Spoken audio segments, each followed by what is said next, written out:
அனைத்து உரிமை குரல் நண்பர்களுக்கும் வணக்கம். சீமான் மீது வன்மத்தை கக்கத் தொடங்கிய தமிழ்நாட்டின் முன்னணி ஊடகங்கள், இதில் முதல் வரிசையில் உள்ள ஊடகம் இதுதான். இந்த தகவல் குறித்த முழுமையாக இந்த வீடியோல பார்க்க போறோம். வாங்க பார்க்கலாம். 2009 கட்சி ஆரம்பிச்சதிலிருந்தே நாம் தமிழர் கட்சிக்கு ஒரு பெரிய ஊடக வெளிச்சம் இல்லாம தான் இருந்துட்டு இருந்துச்சு அப்படின்னு நம்ம அனைவருக்குமே தெரிஞ்சிருக்கும். ஏன்னா தமிழ்நாட்டுடைய ஊடகங்களை பொறுத்த வரைக்கும் பெரிய பெரிய அரசியல்வாதிகள் கையிலையும் பெரிய பெரிய பிசினஸ்மேன் கையிலையும் தான் இருந்துட்டு இருக்கு அப்படின்னே சொல்லலாம். இதனால இவங்க தீர்மானிக்கிறவங்களை மட்டுமே இந்த ஊடகங்கள் அதிகமாக போட்டு மக்களிடையே காட்டி அவங்களுக்கு ஒரு பெரிய மைலேஜை ஏற்றி விட்டுட்டு வந்து இருக்காங்க. இந்த வரிசையில முன்னணி ஊடகங்கள் எது அப்படின்னா புதிய தலைமுறை நியூஸ் 7 அப்படினே சொல்லலாம். இந்த இரண்டு ஊடகங்களுமே பாத்தீங்கன்னா குறிப்பாக நாம் தமிழர் கட்சிக்கு தங்களுடைய ஆதரவை கொடுக்க கூடாது அப்படின்ற மனநிலையில தான் அதிகமாக செயல்பட்டு இருந்தாங்க.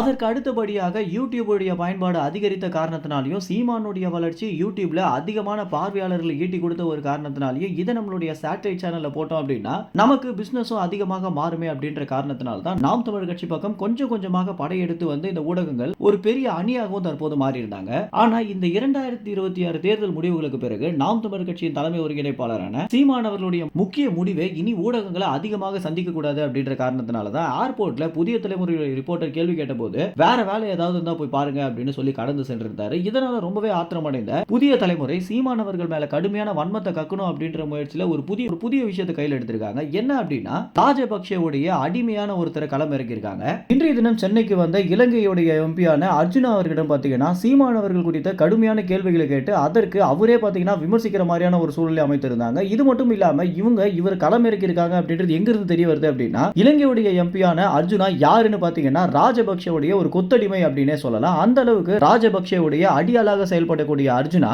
சீமான் அவர்கள் குறித்த விமர்சனம் வைக்கிறதுல எந்தவித ஆச்சரியமும் இல்ல அப்படின்றத கல நிலவரமாக இருக்கு. ஏன்னா இலங்கை ராஜபக்சேவை எந்த அளவுக்கு சீமான் எதிர்த்திருக்காரு அப்படின்னும் இந்த இலங்கை அரசியலை குறித்து எந்த அளவுக்கு சீமான் கடுமையாக விமர்சனம் பண்ணியிருக்காரு அப்படின்னு நம்ம அனைவருக்குமே தெரிஞ்சிருக்கும். இப்படி இருக்கும்போது சீமானுடைய ஒரு எதிரியாகவே பார்க்கக்கூடிய ராஜபக்சேவுடைய அடியாளான அர்ஜுனா அவர்கள் சீமானை விமர்சிக்கிறது அப்படின்றது எந்த வகையிலுமே ஒரு பாதிப்பை ஏற்படுத்தாது அப்படின்றது நிதர்சனமான உண்மையாகவும் இருக்கு. ஆனா எல்லா நியூஸ் சேனல்களும் பாத்தீங்கன்னா தொடர்ச்சியாக இந்த அர்ஜுனாவை இன்டர்வியூ எடுத்து போடுறது அப்படின்றது ஒரு பெரிய சந்தேகத்தை உண்டு பண்ணுது அப்படின்னே சொல்லலாம். ஏன்னா மே 18 வரப்போது இணைய எழுச்சி பொதுக்கூட்டத்தை நாம் தமிழர் கட்சி நடத்த போறாங்க. இந்த ஒரு சூழல்ல எதனால தொடர்ச்சியாக இந்த அர்ஜுனாவை பேச வச்சு சீமான் மீது ஒரு பெரிய விமர்சனத்தை முன்வைக்கிறாங்க இந்த ஊடகங்கள் அப்படின்ற ஒரு கேள்வி அனைவருக்குமே தற்போது எழுந்திருக்கு.